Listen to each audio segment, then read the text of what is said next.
Hello बच्चों, welcome to Rezang La education. मैं हूं नीलम, आपकी बॉटनी टीचर। और चलो शुरू करते हैं आज का बहुत अच्छा चैप्टर जो कि है जेनेटिक्स।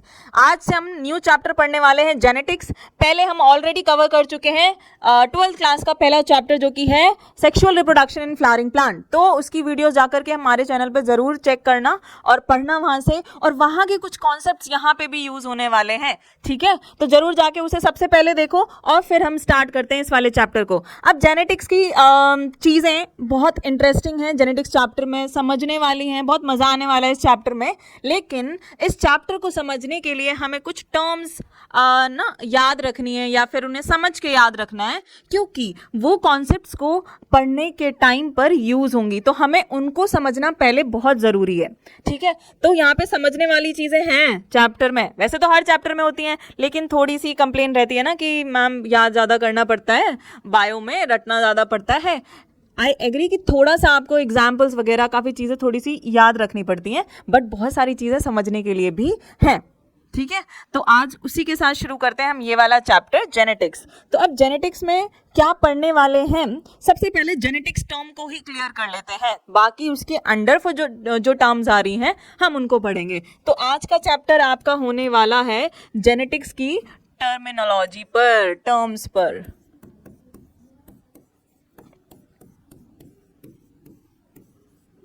तो चलो शुरू हो जाओ, सारे नोटबुक्स लेकर के बैठो, हेडिंग डालो, चैप्टर की शुरुआत करते हैं, एक अच्छी सी शुरुआत करते हैं यहाँ से। तो सबसे पहली टर्म जो हम यहाँ पे क्लियर करने वाले हैं वो कौन सी टर्म है, वो है हमारी जेनेटिक्स। तो जेनेटिक्स क्या है, जेनेटिक्स क्या है, कुछ है? हाँ, बहुत बड़ा चैप्टर है।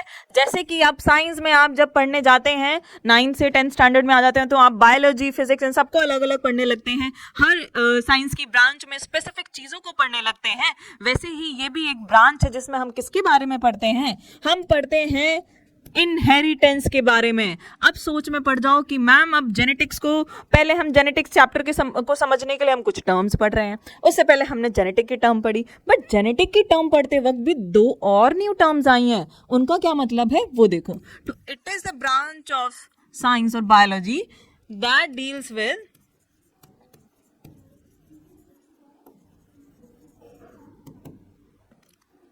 The study of inheritance and what variation। तो जब मैंने बोला कि जेनेटिक्स की टर्म पे को जब हम समझ रहे हैं तो वहां पे दो टर्म्स और यूज हो रही हैं, क्या? वेरिएशन और इनहेरिटेंस। अब बोलोगे मैम वेरिएशन को मैं थोड़ा सा समझ पा रही हूँ या समझ पा रहा हूँ, जैसे कि वेरिएशन वेरी करता है, अंतर हो सकता है मैम वेरिएशन का मतलब, बट इनहेरिटेंस का मतलब क्या है वो देख लेंगे। पर क्या पहले ये टर्म क्लियर हुई? वो ब्रांच ऑफ बायोलॉजी जिसमें आप इन दोनों के बारे में पढ़ते हैं वो होती है जेनेटिक्स। चलो, जेनेटिक्स की बात हो गई। अब इसके पिता कौन है, ये टर्म किसने दी, और क्या क्या कहानी है बहुत सारी इसके पीछे, एक बार थोड़ा सा वो भी देख लो। तो जेनेटिक्स के, जैसे कि हमारे देश के राष्ट्रपिता हैं, ऐसे जेनेटिक्स के फादर हैं कौन, बताओ? फादर ऑफ जेनेटिक्स कौन है? वो है हमारे मेंडल बाबा। ठीक है, कौन है? मेंडल बाबा। अब हमारे पास ये जो जेनेटिक्स बोलने आए कि मैं इस चीज को जहां पे मैं इनहेरिटेंस या वेरिएशन पढ़ रहा हूं उस चीज को मैं जेनेटिक्स बोलूंगा, ये किसने बोला? तो जो जेनेटिक्स टर्म है वो किसने दी? Term was given by which scientist? देखो, पूरा नाम याद रखो या ना रखो, इतना जरूर याद रखना, वैसे तो विलियम बेटसन है, ठीक है, इसका नाम बेटसन। तो कैसे याद रहेगा? बेटा सन। ठीक है, बेटा सन, फादर और बेटा सन। तो फादर हमारे मेंडल हैं, अब बेटा कौन है? बेटा सन ने क्या दिया है? टर्म दी है जेनेटिक्स। ठीक है, तो ये तो हो गई बात जेनेटिक्स की। अब जेनेटिक्स में हम पढ़ रहे हैं इनहेरिटेंस एंड वेरिएशन के बारे में। तो सबसे पहले ये देखो, अगर मैं आपको बोलूं कि जामुन का पेड़ उगाना है तो आप कैसे उगाओगे? आप जामुन का बीज लेके आओगे, सीड लेके आओगे, और क्या करोगे? उसको जमीन में डाल दोगे और जामुन का पेड़ आ जाएगा। ऐसी आम का, ऐसी मटर की फसल उगानी है, किसी चीज़ की भी उगानी है तो आप यही काम करोगे। क्या ऐसा नहीं हो सकता? जब इतने सारे इनोवेशंस हो रहे हैं, इतनी सारी चीजें हो रही हैं, क्या हम ऐसे नहीं कर सकते कि एक ही पेड़ के ऊपर हमें सारे फल मिल जाएं, एक ही पेड़ के ऊपर हमें सारी सब्जियां मिल जाएं, कहीं जाना ही नहीं पड़ेगा? क्यों जामुन का सीड सिर्फ जामुन के पेड़ को पेड़ बनता है जामुन के सीड से? क्यों आम के पेड़ से ही आम की सीड से ही आम का पेड़ बनता है? क्यों हाथी जैसे बच्चे कोई उसका बेबी बिल्कुल उसके जैसा ही लगता है? क्यों हम ह्यूमंस के बच्चे ह्यूमंस जैसे ही लगते हैं? क्यों हम चिंपैंजी जैसे नहीं लगते? तो ये किस वजह से हो रहा होता है? क्यों एक हाथी का बच्चा हाथी की तरह ही दिखता है? क्यों होता है ऐसा? एलिफेंट का जो बच्चा है वो एलिफेंट की तरह क्यों दिखता है? Elephant baby looks like elephant. Why? ऐसा इसलिए हुआ होगा शायद क्योंकि एलिफेंट जैसा है तो उसके पीछे कोई तो इंफॉर्मेशन है जिसकी वजह से वो ऐसा है। वो इंफॉर्मेशन ट्रांसपोर्ट हो रही है उसके बच्चे में, है ना? तो इंफॉर्मेशन ट्रांसपोर्ट हुई है ताकि उसका बच्चा उसके जैसा दिखे। तो यही तो यहाँ पे है, इसी को हम बोलते हैं क्या? हेरिडिटी या इनहेरिटेंस। अब मैंने क्या बोला? हेरिडिटी। अब आप तुरंत देखो यहाँ पे मैंने इनहेरिटेंस ही लिखा है, बट एक और टर्म आ गई जिसको हम क्या बोल रहे हैं? हेरिडिटी। और मैंने एंड नहीं बोला है, हेरिडिटी एंड इनहेरिटेंस। क्यों नहीं बोला है? क्योंकि एनसीईआरटी में इनहेरिटेंस एंड हेरिडिटी एक दूसरे की जगह पे यूज हो रहे हैं। इधर इनहेरिटेंस लिख दिया तो दूसरे पेज पे हेरिडिटी लिख दिया, बट दोनों टर्म्स अलग हैं। क्या बोला? एनसीईआरटी ने इनहेरिटेंस एंड हेरिडिटी को सेम माना है, मतलब ज्यादा डिटेल में नहीं बताया है, बट दोनों टर्म्स क्या है? सेकंड चीज क्या है? दोनों टर्म्स अलग अलग है। तो हम दोनों टर्म्स का अलग अलग मतलब पढ़ लेते हैं। तो यही चीज को बोलते हैं जिसकी वजह से हम अपने पेरेंट्स की तरह दिखें, दैट इज किसकी वजह से होता है? वो हेरिडिटी की वजह से होता है। तो अपनी नेक्स्ट टर्म हो गई, पहली टर्म अपन ने जेनेटिक्स पढ़ ली, सेकेंड टर्म अपन पढ़ते हैं यहां पर हेरिडिटी। ओके, तो हेरिडिटी क्या है? दैट इज ट्रांसफॉर्मेशन और transmission of information from one generation to another. Transformation of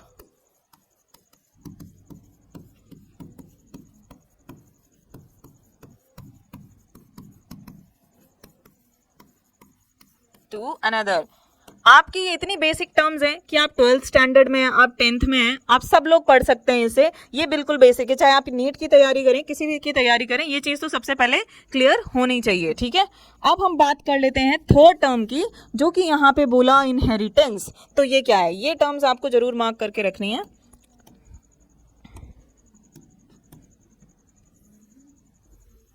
inheritance, variation. ठीक है, तो अभी हम इनको पढ़ लेते हैं। तो सबसे पहले अब अपने पास क्या है? रुको, इनहेरिटेंस। हाँ, यहां पे अब हम पढ़ने वाले हैं इनहेरिटेंस। इनहेरिटेंस, ठीक है। तो इनहेरिटेंस क्या है?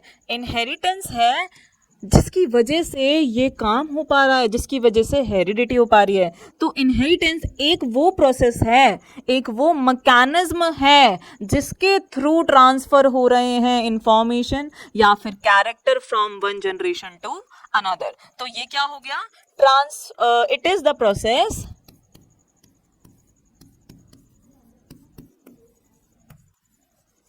Through which transmission of character occur। अब मुझसे मैं चाहती हूँ एक सवाल पूछो यहां से, कुछ पढ़ के देखो, देखते हैं तुम्हारा दिमाग कितना चलता है। चलाओ थोड़ा सा, इसे जंग लग जाएगी वरना। तो it is the process through which transmission of information और character occur from one generation to another।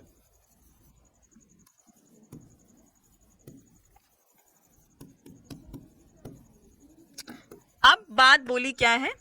It is the process, ये एक प्रोसेस है, या फिर हम यहाँ पे और लिख के आप लिख सकते हो कि ये एक मैकेनिज्म है जिसके through transformation of character from one generation to another generation हो रहा है। ट्रांसफॉर्मेशन ऑफ, यहाँ पे देखो हम इंफॉर्मेशन लिखना भूल गए हैं, ये आप लिख लो। ठीक है, तो ये चीज हो रही है।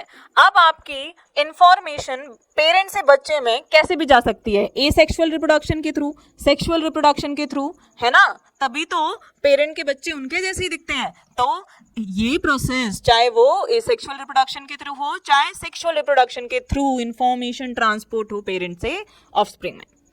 अब मुझे लगता है ये 3 टर्म आपको परफेक्ट क्लियर हो गई होंगी, ठीक है। अब हम आ जाते हैं नेक्स्ट टर्म पर, जो कि है आपकी एक और टर्म क्या हमने हाईलाइट की थी, जो कि है वेरिएशन, ठीक है।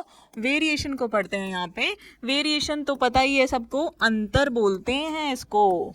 अब हम हम ह्यूमंस जैसे दिखते हैं, ह्यूमंस के बच्चे ह्यूमंस जैसे दिखते हैं, बट फिर भी उनमें वो आइडेंटिकल नहीं होते, वो कैसे होते, थोड़े थोड़े अलग होते हैं। जैसे कि अब हम बात कर रहे थे कि हम अपने पेरेंट्स के जैसे दिखेंगे, हम ह्यूमंस की तरह दिखेंगे।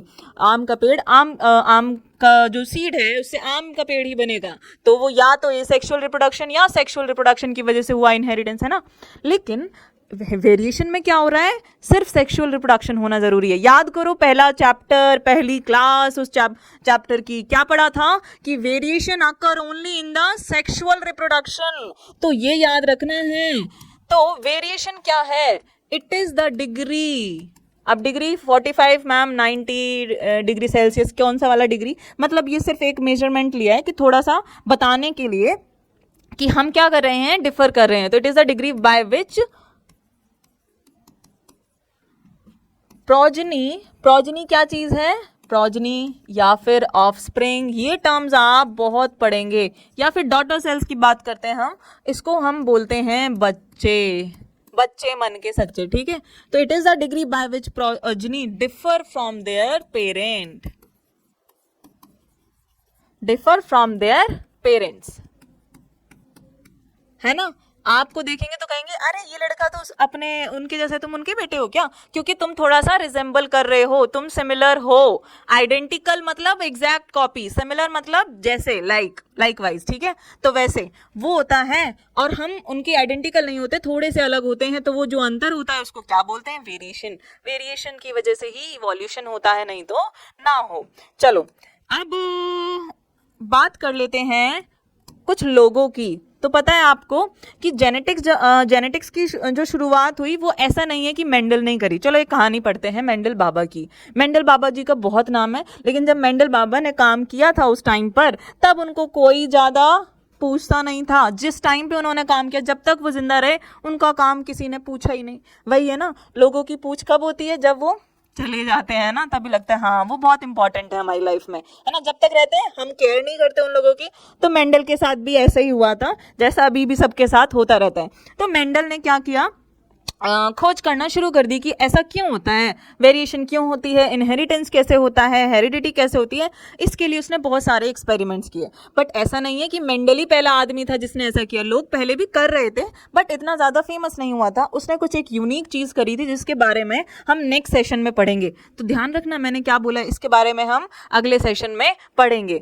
लेकिन ऐसा बिल्कुल नहीं है कि जब मेंडल पैदा हुआ या मेंडल के 100 साल पहले ही ये जेनेटिक्स की चीज़ें स्टार्ट हुई हैं। लोगों को बहुत टाइम पहले पता था कि जो अंतर होता है वो किस वजह से होता है, मतलब वेरिएशन जो होता है वो किस वजह से होता है।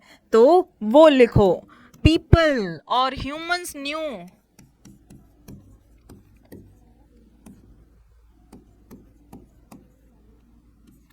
उनको 8000 से 1000 BC ईयर्स पहले, ठीक है, पहले पता था दैट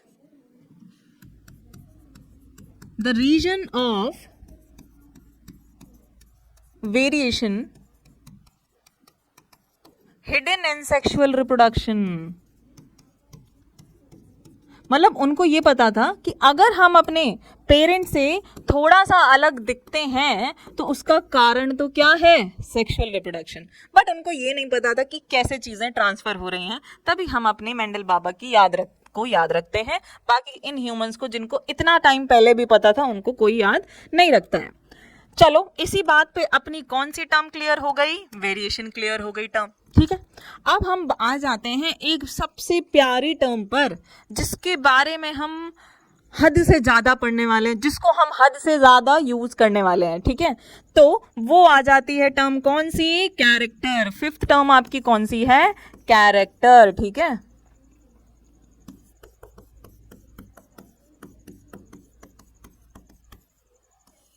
कैरेक्टर, कैरेक्टर क्या है, अब बोलोगे मैम कैरेक्टर ढीला है, वो वाला नहीं, ठीक है, कैरेक्टर ढीला है, सही है, सबका सही है।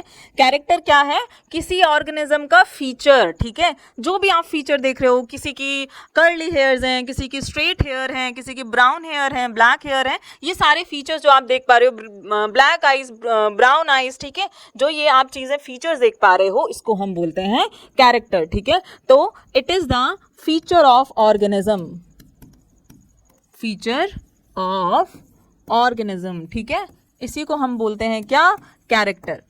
अब जैसे कि मैं एग्जाम्पल यहाँ पे लूँ, एग्जाम्पल के साथ बताऊं, देखो एग्जाम्पल जैसे कि मैंने ले लिया, अभी मैंने बोला था हेयर टेक्सचर, जैसे कि काइंड ऑफ, या हेयर कलर ले लो, या फ्लावर कलर ले लो, इजी, ठीक है। अब फ्लावर कलर क्या है, आपका एग्जाम्पल है एक फीचर का, तो ये अगर मैं बोलूं flower colour is the character of the plant, correct. Next example, height, height is the character of any organism, ठीक है मैम, हो गया ये कैरेक्टर।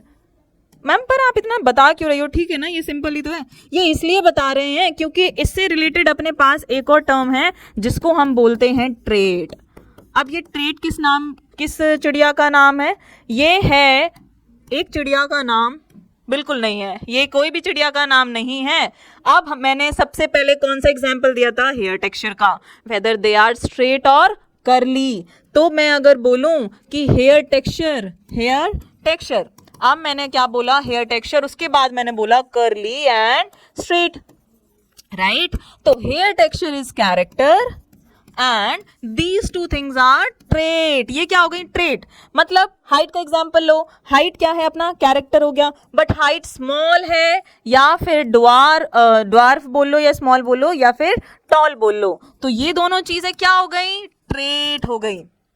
तो वेरिएबल फॉर्म ऑफ कैरेक्टर, और या फिर हम बोल सकते हैं कंट्रास्टिंग फीचर और contrasting pair of the feature, ठीक है, ये बोल सकते हो। तो वेरिएबल फॉर्म, ये सबसे इजी लग रहा है, वेरिएबल फॉर्म ऑफ क्या, फीचर या कैरेक्टर, कुछ भी लिख दो, character is known as trait, ठीक है।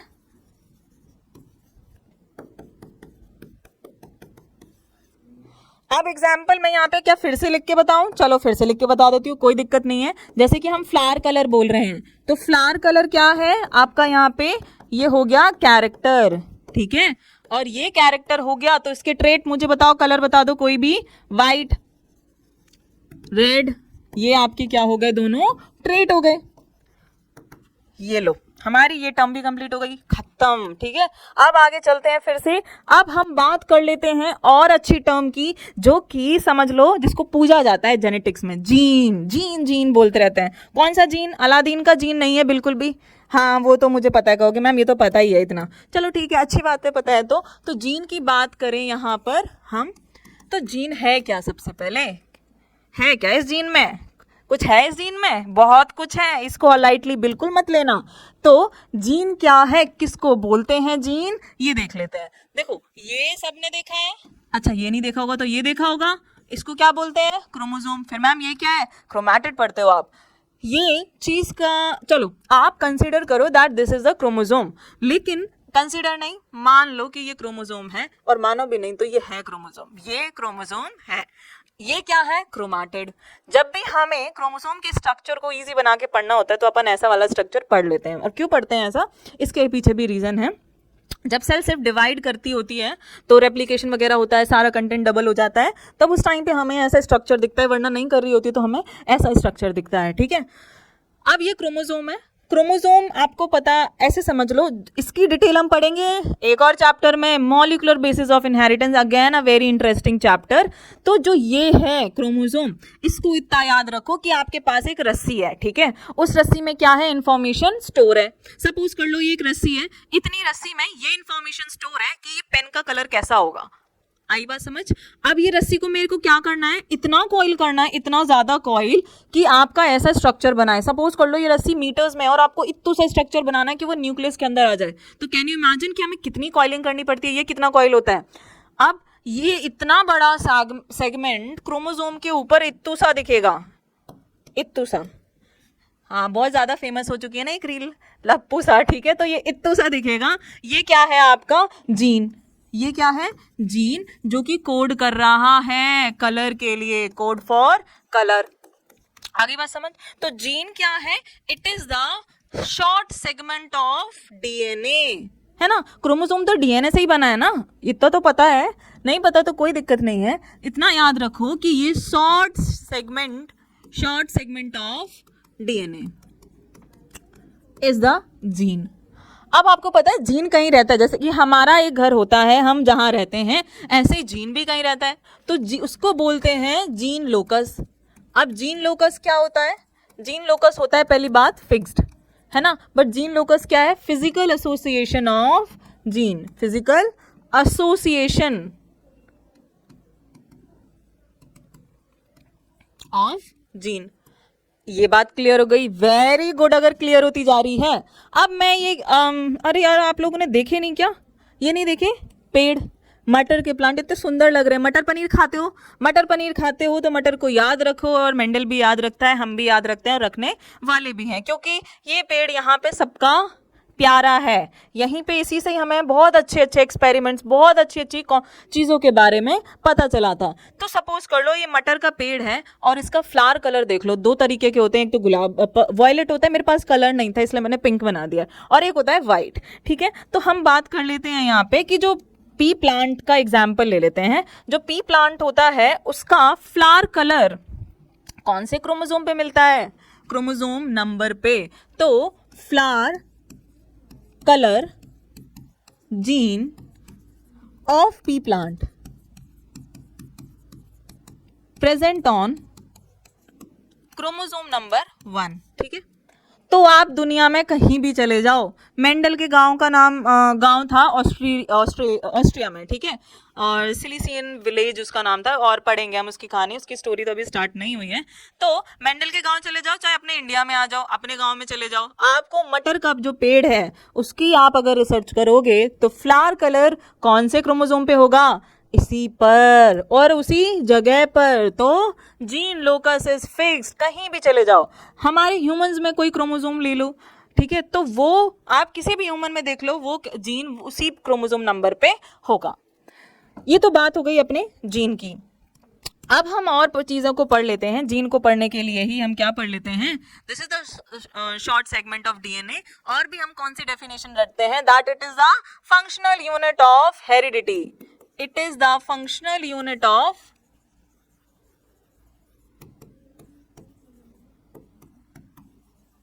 heredity।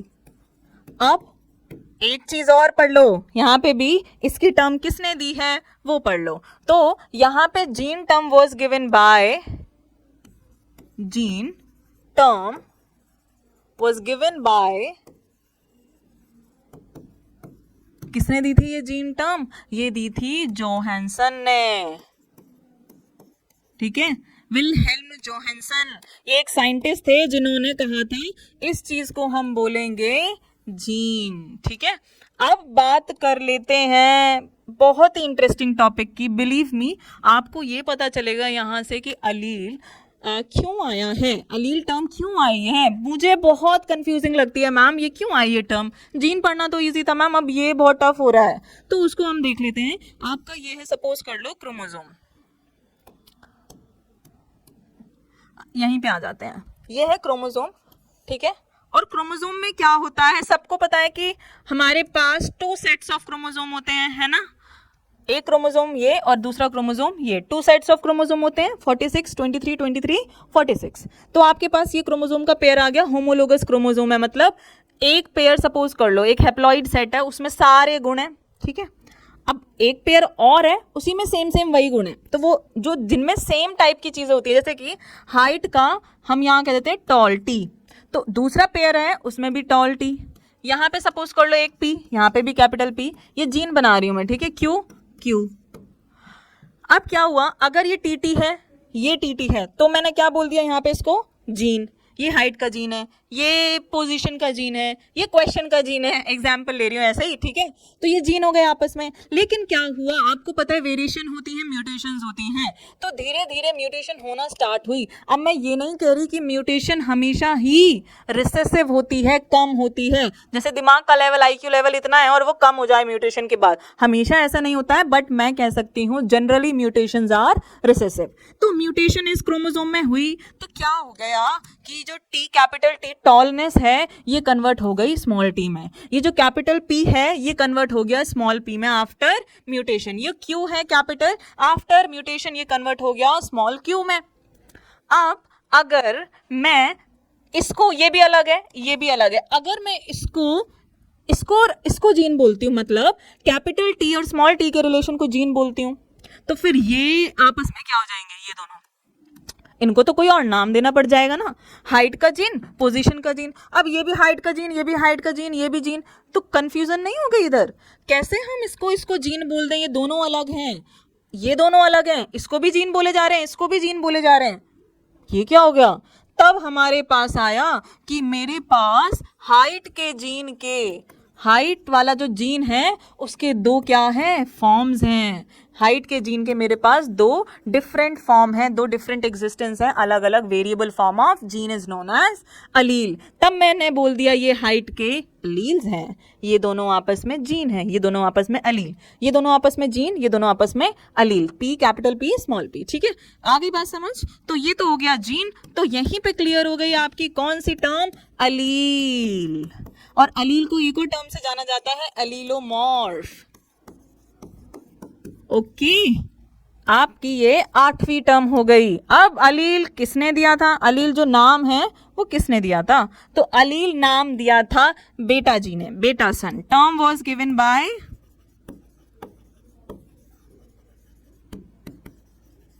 बेटसन। चीजें समझ आ रही हैं, बने रहो, सारी डेफिनेशंस क्लियर हो जाएंगी। अलील जीन क्लियर हो चुकी, अच्छी डेफिनेशंस हैं काफी जिनमें हमें कंफ्यूजन होती है।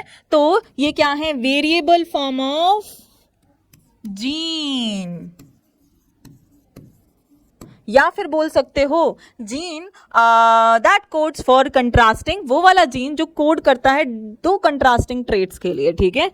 Gene that codes for pair of contrasting trait,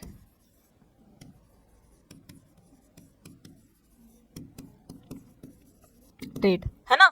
तो जब अलील हमने पढ़ा तो अब हमने क्या बोल दिया, हमने अपनी समझ के लिए ये कैपिटल टी और स्मॉल टी लिया है। मैं कुछ भी ले सकती थी, मतलब कोई बंदा बड़ा है तो मैंने उसके लिए टॉल वर्ड यूज किया, तो मैंने उसके लिए कैपिटल टी यूज किया। अगर कोई है स्मॉल तो मैंने उसके लिए स्मॉल वर्ड यूज किया, तो मुझे एस यूज नहीं करना चाहिए। बट ये बहुत सारी कंफ्यूजन क्रिएट करेगा। इन्हीं कंफ्यूजन को अवॉइड करने के लिए हम किसी भी कैरेक्टर के लिए जो लेटर यूज करते हैं उसके रिसेसिव वाले ट्रेट के लिए हम स्मॉल लेटर यूज करते हैं। तो कैपिटल एंड स्मॉल का यूज क्यों किया है, किस वजह से किया है और क्या मतलब है, ये हो गया यहाँ पे क्लियर। तो नेक्स्ट वाले उस पे चलते हैं हम यहाँ पर, और हम यहाँ पे बात कर लेते हैं किस चीज की, हम बात कर लेते हैं डोमिनेंट अलील की। डोमिनेंट, अब बच्चे पता है क्या करते हैं, मैम डोमिनेंट बच्चे डेफिनेशंस याद कर लेंगे, पर उन्हें ये नहीं पता कि वो डोमिनेंट अलील की डेफिनेशन है। क्या डोमिनेंट है ना, यहाँ पे क्या और डोमिनेंट पढ़ रहे हो आप, डोमिनेंट अलील की डेफिनेशन पढ़ रहे हो। ये हो गई आपकी कौन सी डेफिनेशन हो गई, 8th हो गई, तो ये 9th हो गई है हमारे यहाँ पर, ठीक है। तो डोमिनेंट अलील को एक और टाइप से जाना जाता है वाइल्ड। अब यहाँ पे वाइल्ड टाइप का मतलब जंगली नहीं है, वाइल्ड का मतलब है ओरिजिनल। ओरिजिनल है ना, क्योंकि इसी में तो म्यूटेशन हुआ तब वो क्या बना, रिसेसिव। तो ये क्या है, ओरिजिनल है। अब यहाँ पर डोमिनेंट अलील में क्या होता है, इन अ डिप्लॉयड ऑर्गेनिज्म, ठीक है, in a diploid organism allele that can express itself in both homozygous and heterozygous condition. In a diploid organism,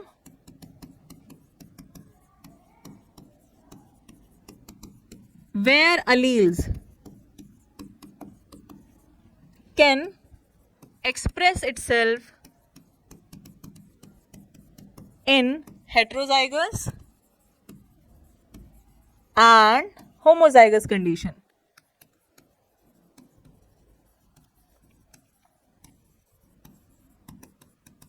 ठीक है। अब सिमिलरली जैसे कि अगर यहां पे लिखा है कैपिटल टी तो हाइट क्या हो जाएगी, टॉल। अगर यहां पे लिखा है ये तो ये क्या हो जाएगी, तब भी टॉल ही रहेगी। अब ये बदली क्यों नहीं, क्यों नहीं वो अभी पता चलेगा। नेक्स्ट वाली डेफिनेशन क्या है, ये वाली 10th, जो कि क्या है, recessive allele.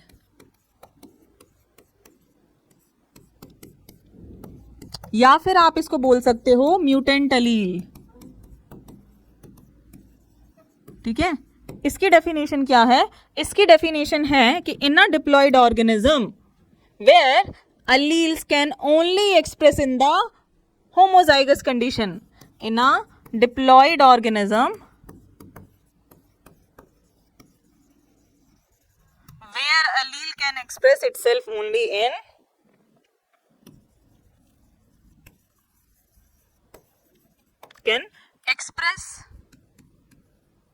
only in homozygous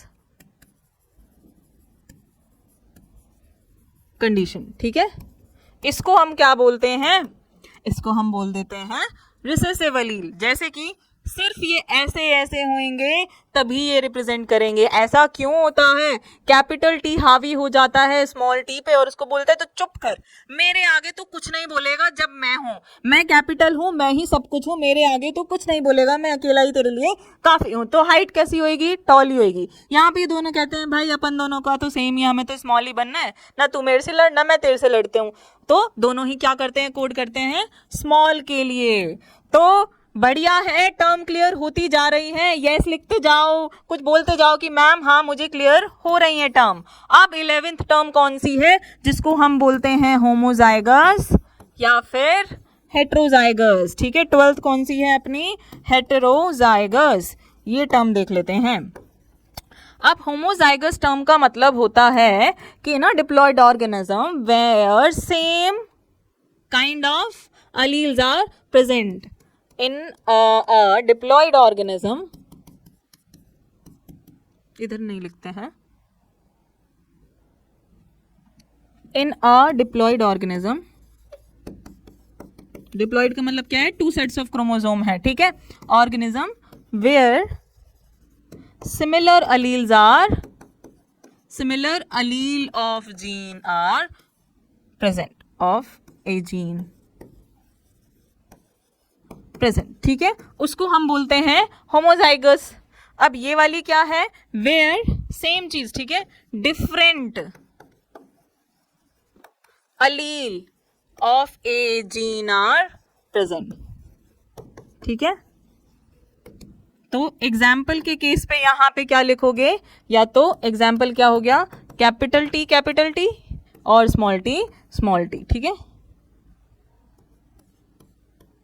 और ये क्या हो गया, कैपिटल टी स्मॉल टी, ये एक एग्जाम्पल हो गया।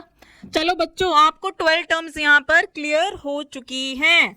ठीक है। कोई और टर्म आपको लगता है कि मैम हमने ना पढ़ी हो, हमने एलील जीन पढ़ लिया है, हमने कैरेक्टर ट्रेट वेरिएशन ये हो गए हमारे पास, डोमिनेंट, रिसेसिव, होमोजाइगस, हेट्रोजाइगस। अब हमारे पास थोड़ी सी और टर्म बची हैं जिसको हम बोलते हैं फिनोटाइप और जीनोटाइप। ठीक है। 13 हो गई हैं, कितनी हो गई हैं, 12 हो गई हैं। ठीक है। अब हम पढ़ लेते हैं एक और, जिसको हम बोल रहे हैं फिनोटाइप एंड जीनोटाइप। ठीक है।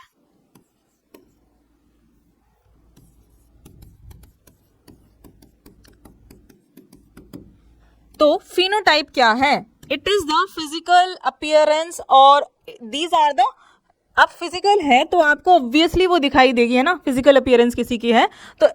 Phenotype is the observable feature of an organism, observable feature of an organism. ठीक है। इसको हम बोलते हैं फिनोटाइप। जैसे कि एग्जाम्पल्स अगर आप लो यहां पर, तो एग्जाम्पल्स क्या क्या हो गए, एग्जाम्पल्स में देखें हम तो अपने पास आ जाते हैं क्या, हाइट का एग्जाम्पल ये हमें दिख जाती है, हमें कलर्स दिख जाते हैं, ठीक है, हमें टेक्सचर्स दिख जाते हैं, जैसे कि हेयर स्ट्रेट है या नहीं, है ना, ठीक है, ये सारी चीजें होती हैं फिनोटाइप। अब जीनोटाइप क्या होता है? कॉन्स्टिट्यूएंट ऑफ अ जीन, कि एक जीन में क्या चीजें प्रेजेंट हैं, है ना। तो जैसे कि जीनोटाइप के एग्जांपल लिखवाती हूं, पहले ये लिखो कॉन्स्टिट्यूएंट ऑफ जीन, ठीक है, कॉन्स्टिट्यूएंट ऑफ जीन, कि जीन में क्या होते हैं? अलील्स होते हैं। तो अलील्स कैसे हैं?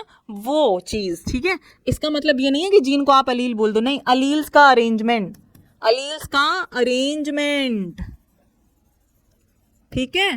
तो एग्जाम्पल्स यहाँ पे क्या हो गए अपने पास? एग्जाम्पल्स हो गए अपने पास capital T small T, capital T capital T, ठीक है, स्मॉल टी, ठीक है। ये जस्ट एग्जाम्पल, आप कुछ भी ले लो, बोलो कि मैम फ्लावर पोजीशन है तो मैं पी लूंगी और ये पी, ठीक है, स्मॉल पी, ये एग्जाम्पल हो गया जीनोटाइप का। खत्म यहाँ पे बात। अब हमारे पास सारी टर्म्स कंप्लीट हो चुकी हैं जितनी कि हमें यूज करनी है जेनेटिक्स चैप्टर को समझने में। तो फटाफट जेनेटिक्स से स्टार्ट किया था, जेनेटिक्स को डिफाइन करते वक्त इनहेरिटेंस और वेरिएशन आ गया था, और हमने पढ़ी थी हेरिडिटी, 4 वो क्लियर। उसके बाद हमारे पास कैरेक्टर ट्रेट, ठीक है, इनको कोड करते हैं जीन्स एंड अलील्स, 4 टर्म, ये 8 खत्म। उसके बाद हमारे पास फिनोटाइप जीनोटाइप, 2 ये हो गई। उसके बाद हमारे पास होमोजाइगस हेटेरोजाइगस, 4 ये खत्म, 12 हो गई वो। और हमारे पास 2 हमने क्या पढ़ा है? Dominant and recessive. तो इसी के साथ आज हम कंप्लीट करते हैं, ये वाला सेशन खत्म करते हैं। जाकर के जरूर इनको एक बार किसी और को पढ़ा करके देखना, पढ़ने के बाद छोटे भाई बहन को पकड़ के तू सुन मेरे से ये टर्म सुन, ठीक है, मैं समझाती हूँ तेरे को, उसको नहीं भी आता होगा ना, ऐसे समझाना कि समझ आ जाए, तो इसीलिए आपको समझ के जाना भी है। तो मिलते हैं अगले सेशन में, और हम स्टार्ट करेंगे फिर अपने मेंडल की कहानी। चलो मिलते हैं अगले सेशन में, थैंक यू।